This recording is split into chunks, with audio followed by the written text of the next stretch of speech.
Hello friends, welcome to SSC coaching centre. दोस्तों, आज की वीडियो में बात करेंगे गणित के इम्पोर्टेंट प्रश्नों की। इस वीडियो को अंत तक जरूर देखिएगा क्योंकि यही प्रश्न बार बार परीक्षाओं में रिपीट होते हैं। तो चलिए स्टार्ट करते हैं। दोस्तों, पहला प्रश्न है आपका 2 की पावर 71 प्लस 2 की पावर 72, 2 की पावर 73 और 2 की पावर 74 यह किससे विभाजित है। आपके पास दोस्तों चार ऑप्शन है। इन चार में से कोई एक ऑप्शन ऐसा होगा जिससे क्या होगा, ये पूरी संख्या डिवाइड हो जाएगी। कोई एक ऑप्शन ऐसा होगा, ठीक है। तो देखिए इसे करने का सही तरीका क्या है। यहाँ पर क्या है, 2 की पावर 71, 2 की पावर 72, 2 की पावर 73, 2 की पावर 74 में क्या है, बेस आप सभी का समान है। तो देखिए यहाँ से सभी से क्या होगा, 2 कॉमन आ जाएगा बाहर, कॉमन आ गया 2 बाहर। तो देखिए यहाँ पर 2 की पावर 71 यहाँ से भी कॉमन आएगी, 71 यहाँ से भी, 71 यहाँ से भी, 71 यहाँ से भी। तो 2 की पावर 71 दोस्तों कॉमन आ जाएगा सभी जगह से, ठीक है।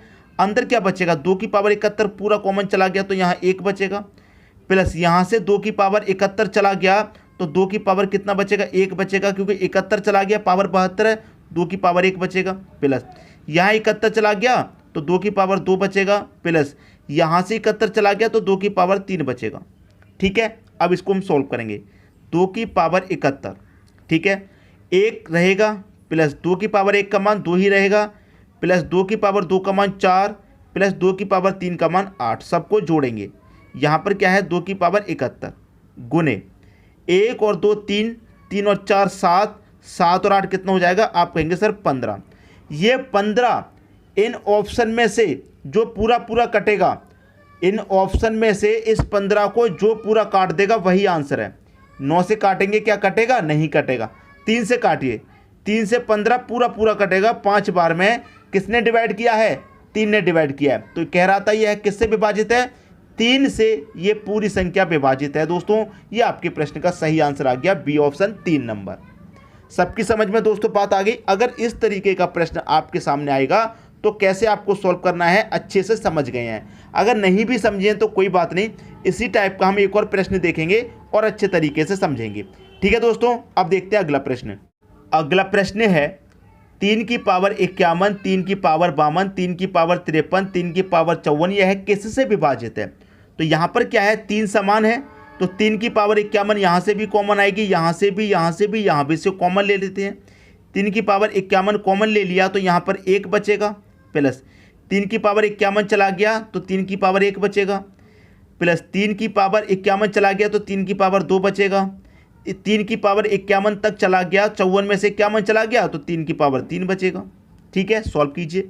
3 की पावर कितनी, 51 कॉमन है बाहर, 1 रहेगा, प्लस 3 की पावर 1 का मान 3 रहेगा, प्लस 3 की पावर 2 का मान 9 रहेगा, प्लस 3 की पावर 3 का मान 27 रहेगा, ठीक है। यहाँ पर कितना है, 3 की पावर 51 गुने सबको जोड़ेंगे तो कितना आएगा, 1 और 3 कितना हो जाएगा 4, 4 और 9 13, 13 में 27 जोड़ेंगे कितना हो जाएगा 40। तो इस 40 को कौन पूरा पूरा काट रहा है, ऑप्शन में से 2 काटेगा क्या, आप कहेंगे 100, 2 बिल्कुल काटेगा, 2 से पूरा पूरा 40 कटेगा, 3 से नहीं कटेगा पूरा, 7 से भी नहीं कटेगा। एक डी ऑप्शन और दे रखा है, 2 एवं क्या 3 से कटेगा, 2 से तो कट जाएगा, 3 से नहीं कटेगा, तो ये ऑप्शन नहीं है। सिर्फ पहला ऑप्शन हो जाएगा आपके प्रश्न का सही आंसर। जो संख्या पूरा पूरा काट देगी वो आपके प्रश्न का सही आंसर है। तो बताइए, इतने आसान तरीके से आपने पहले भी सीखा है तो मुझे बताइए, अब मैं आपको जो सिखा रहा हूं वो आपको कैसा लग रहा है, कमेंट बॉक्स में जरूर जवाब दीजिएगा। अब देखेंगे अगला प्रश्न। अगला प्रश्न है 4 की पावर 61 प्लस 4 की पावर 62 प्लस 4 की पावर 63 यह किससे विभाजित है। अब इस प्रश्न को तो आप मुझसे भी पहले कर दोगे क्योंकि तरीका आपको पता चल गया। आपको पता चल गया बेस समान है, 61 यहाँ भी है, यहाँ भी है, यहाँ भी, तो 4 की पावर 61 कॉमन आ जाएगा। यहाँ पर कितना बचा, 1 बचा, प्लस 4 की पावर 61 चला गया तो 1 पावर बची 4 की, 4 की पावर 61 कॉमन चलेगी, 63 में से 61 चलेगी तो 4 की पावर 2 बची।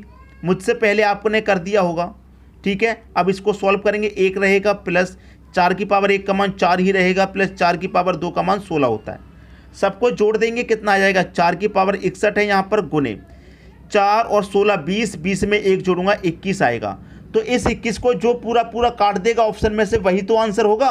तो देखिए क्या 3 आपका काट रहा है, आप बोलेंगे 3 से 21 पूरा पूरा कट रहा है तो 3 आंसर हो गया। 11 से 21 नहीं कटेगा, 13 से भी नहीं कटेगा, 17 से भी नहीं कटेगा, 3 से कटेगा। तो उम्मीद करता हूं कि अगर इस तरह का प्रश्न अगर आपसे एग्जाम में पूछ लिया तो वो नहीं बचने वाला। सबसे पहले तो आप इसी को करेंगे क्योंकि अच्छे तरीके से आपकी समझ में आ गया है। अब देखेंगे दोस्तों अगला प्रश्न। अगला प्रश्न है आपका 2 की पावर x माइनस 1 प्लस 2 की पावर x प्लस 1 बराबर कितने के है 320 के। तो x का मान क्या है ये आपको बताना है। तो x का मान क्या होगा, इन चार ऑप्शन में से कोई एक होगा। x की जगह या तो 4 होगा या 5 या फिर 6 या फिर 7। तो x कहाँ पर दिया गया, यहाँ पर। अगर देखिए यहाँ पर मैं x की जगह पहला ऑप्शन ले लेता हूँ, मान लेता हूँ x की जगह मैं क्या रख लेता हूँ यहाँ पर 4। तो 4 में से 1 घटाऊंगा, कितना बचेगा 3। तो 2 की पावर 3 का मान कितना होता है दोस्तों 8 होता है। यहाँ पर x की जगह 4 रखूंगा, 4 में 1 जोड़ूंगा 5, तो 2 की पावर 5 का मान कितना होता है 32 होता है। अगर मैं दोनों को जोड़ूंगा तो क्या 320 आपका बनेगा, बिल्कुल नहीं बनेगा। तो x का मान 4 नहीं हो सकता, ठीक है। अगर मैं 5 रखूँ x की जगह तो 5 में से 1 घटाऊंगा 4, 2 की पावर 4 का मान कितना होता है 16 होता है। और 2 की पावर यहाँ पर मैं कितना रखूंगा, x की जगह 5, 5 में 1 जोड़ूंगा 6, 2 की पावर 6 का मान कितना होता है 64 होता है। और मैं दोनों को अगर जोड़ूंगा तो ये कितना हो जाएगा, क्या ये 320 के बराबर हो जाएगा। 16 और 64 तो 80 होता है, 320 नहीं होगा। तो दूसरा ऑप्शन भी गलत हो गया। तीसरा ऑप्शन ले लेते हैं। x की जगह अगर मैं 6 रखूंगा तो 6 में से 1 घटाऊंगा 5, 2 की पावर 5 का मान 32 होता है, प्लस का साइन है। मैं यहाँ रखूंगा x की जगह 6 रखूंगा, 6 में 1 जोड़ूंगा 7, तो 2 की पावर 7 का मान कितना होता है, 2 की पावर 7 का मान होता है 128। क्या दोनों को जोड़ने से हमें 320 मिलेगा, 32 और 128 को जोड़कर बिल्कुल नहीं मिलेगा। तो 6 भी x का मान नहीं होगा। जब 3 ऑप्शन गलत हो जाते हैं दोस्तों तो चौथा ऑप्शन अपने आप सही हो जाता है। ये बात आप अच्छे तरीके से जानते हैं। लेकिन हम क्या करेंगे, सॉल्व करके देखेंगे। x की जगह मैं 7 रखूंगा, 7 में से घटा दूंगा 6, तो 2 की पावर 6 का मान कितना होता है 64 होता है, प्लस x की जगह मैंने 7 रखा, 7 में 1 जोड़ूंगा 8, ठीक है। तो 2 की पावर 8 का मान कितना होता है 256 होता है। अब आप दोनों को जोड़ेंगे तो कितना हो जाएगा, 4 और 6 0, मतलब 4 और 6 10 का 0 कैरी का 1, 6 और 5 11 कैरी का 1 कितना 12 का 2 कैरी का 1, 2 और 1 3, 320 हो गया। तो डी ऑप्शन हो गया आपके प्रश्न का सही आंसर। इस तरीके का अगर प्रश्न कभी भी आपसे पूछा जाएगा तो आप गो थ्रू ऑप्शन सॉल्व कीजिए, बड़ी ही आसानी से आपका प्रश्न सॉल्व हो जाएगा। ठीक है दोस्तों, अब देखेंगे अगला प्रश्न।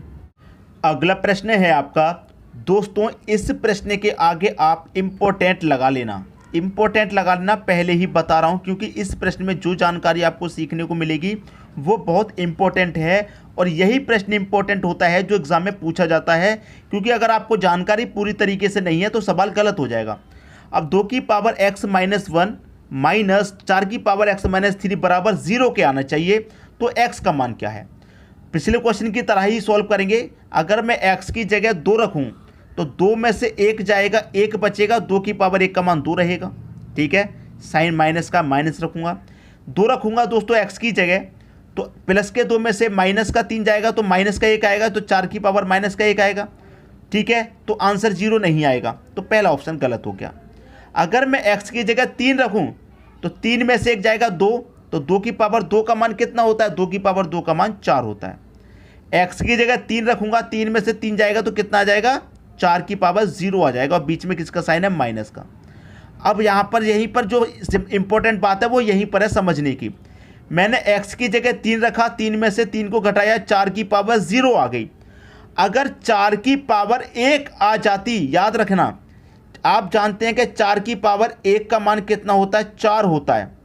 अगर 4 की पावर 0 आ गई है तो उसका जो मान होगा वो 1 होगा। ये चीज़ ध्यान रखना दोस्तों, मैं यही चीज़ तो सिखाने वाला हूँ। अगर 4 की पावर 1 हो, कोई भी संख्या की पावर 1 हो, उसका मान वही रहता है, ये आपको मालूम है। चाहे 4 की जगह यहाँ पर 3 रहता, 3 की पावर 1 का मान 3, लेकिन उस संख्या के ऊपर अगर पावर 0 आ जाए तो उसका मान 1 हो जाता है। तो अगर आपने यहाँ पर 4 माइनस 4 कर दिया 0 के बराबर तो गलत हो जाएगा, आप 3 आंसर कर देंगे, जबकि ये गलत आंसर है और आप इसको सही कर देंगे। तो यहाँ पर 4 की पावर 0 का मान कितना होता है, 1 होता है। तो 4 में से माइनस आप 1 करेंगे तो 3 आएगा, जबकि 0 आना चाहिए। तो ये जो जरूरी बात थी आपने अच्छे तरीके से सीख ली। अब देखिए बी ऑप्शन गलत हो गया, अब सी ऑप्शन चेक करते हैं। एक्स की जगह मैं 4 रखूंगा, 4 में से घटाऊंगा 3, तो 2 की पावर 3 का मान कितना होता है, 8 होता है। यहाँ एक्स की जगह 4 रखूंगा, 4 में से 3 घटाऊंगा, 4 की पावर 1 आ जाएगा। अब आई ना बात समझ में। एक्स की जगह मैं 4 रखूंगा, 4 में से 3 घटाऊंगा तो कितना बचेगा, 1, 4 की पावर कितना बचेगा, 1 बचेगा, तो 4 की पावर 1 का मान 4 ही रहेगा। तो 8 में से 4 घटा दूंगा, 4 आएगा, जबकि 0 के बराबर आना चाहिए। तो ये ऑप्शन भी गलत। जब 3 ऑप्शन गलत तो चौथा ऑप्शन अपने आप सही। लेकिन हम चेक करेंगे, 5 रखेंगे x की जगह, 5 में से 1 जाएगा 4, 2 की पावर 4 का मान दोस्तों कितना होता है, 16 होता है। माइनस का साइन है, बीच में माइनस ले लो। 5 रखेंगे x की जगह, तो 5 में से 3 को घटा देंगे, 2 आएगा, 4 की पावर 2 का मान कितना, 16। 16 में से 16 जाएगा, कितना आ जाएगा, 0 के बराबर आ जाएगा, जो कि 0 के बराबर आपको लाना है। तो उम्मीद करता हूं सभी के समझ में प्रश्न बहुत अच्छे तरीके से आ गया होगा। किसी भी प्रश्न में अभी तक कोई डाउट नहीं होगा। अब देखेंगे दोस्तों अगला प्रश्न। अगला प्रश्न है, एक विद्यार्थी एक संख्या को 11/16 के बजाय 7/12 से गुना करता है, तो गणना में त्रुटि प्रतिशत ज्ञात करें। एक विद्यार्थी को कितने से गुना करना था, 11/16 से। कितने से, 11/16 से गुना करना था, लेकिन उसने कर कितने से दिया, 7/12 से कर दिया। इससे करना चाहिए था, इससे कर दिया। ठीक है, तो उसने पूछा है कितने की त्रुटि हुई, उसकी गणना करें। तो देखिए नीचे क्या संख्या है, 16, यहां पर 12, दोनों का मैं क्या करूंगा, 16-12 का एलसीएम ले लूंगा। एलसीएम लेंगे तो कितना आएगा, 48 आएगा। 48 12 से भी कटेगा, 16 से भी। अब मैं 16 से 48 को कटाऊंगा, कितनी बार में कटाएगा, 16 त्रिक 48, 3 बार में कटेगा, 3 बार में कटेगा। 3 का मल्टीप्लाई 11 से कर दूंगा तो 33। अब मैं 12 से कटाऊंगा 48 को, कितनी बार में कटेगा, 12 चौके 48, 4 बार में कटेगा। 4 का मल्टीप्लाई 7 से कर दूंगा, 4 7 28। अब देखिए 33 की जगह 28 से किया गया, तो कितनी की त्रुटि हो रही है, 5 की। कितने पर हो रही है, 33 पर हो रही है। प्रतिशत में पूछा है, 100 से मल्टीप्लाई करेंगे आप, बस आ गया आपका आंसर। इसको सॉल्व कर लीजिए, आपके प्रश्न का आंसर आ चुका है। ठीक है, अब देखिए यहां पर मैं इसे सॉल्व करूंगा, तो देखिए 5 का मल्टीप्लाई पहले कर दूं मैं 100 से, तो कितना हो जाएगा, ये 500 हो जाएगा, और बटे में कितना रहेगा, 33 रहेगा। अब मैं 33 से जब इसमें डिवाइड करूंगा तो ये कितनी बारी जाएगा, सीधा सीधा चला जाएगा, 15.15%। ये क्या आ गया, आपके प्रश्न का दोस्तों बिल्कुल सही आंसर आ जाएगा। सबकी समझ में प्रश्न बहुत अच्छे तरीके से दोस्तों आ गया होगा। अब देखेंगे अगला प्रश्न। अगला प्रश्न है, एक संख्या को 5/6 के बजाय 6/5 से गुना किया जाता है, तो गणना में प्रतिशत त्रुटि ज्ञात करें। बिल्कुल पिछले क्वेश्चन की तरह है, 5/6 से करना था और कर कितने देर से दिया, 6/5 से। तो 6 और 5 का आप एलसीएम ले लेंगे। एलसीएम जब लेंगे 6 और 5 का, तो कितना आ जाएगा, आप कहेंगे सर 30। 6 से मैं कटाऊंगा, 30 को कितनी बार में कटेगा, 5 बार में। 5 का मतलब 5 में कर दो 25। ठीक है, अब देखिए 5 से कटाऊंगा, 30 को कितनी बार में कटेगा, 6 बार में। 6 का मल्टीप्लाई 6 से कर देंगे, 36। ठीक है, 25 से हो रहा है 36, कितने की त्रुटि, 11 की। कितने पर, 25 पर। प्रतिशत के लिए 100 से मल्टीप्लाई। 25 से 100 कटेगा 4 बार में, 11 चौके कितना, 44। 44% की त्रुटि प्रतिशत है, 44 दे रखा है पहले ऑप्शन में।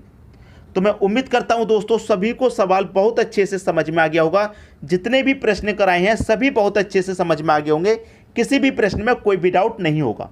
ठीक है दोस्तों, वीडियो देखने के लिए आपका बहुत बहुत धन्यवाद।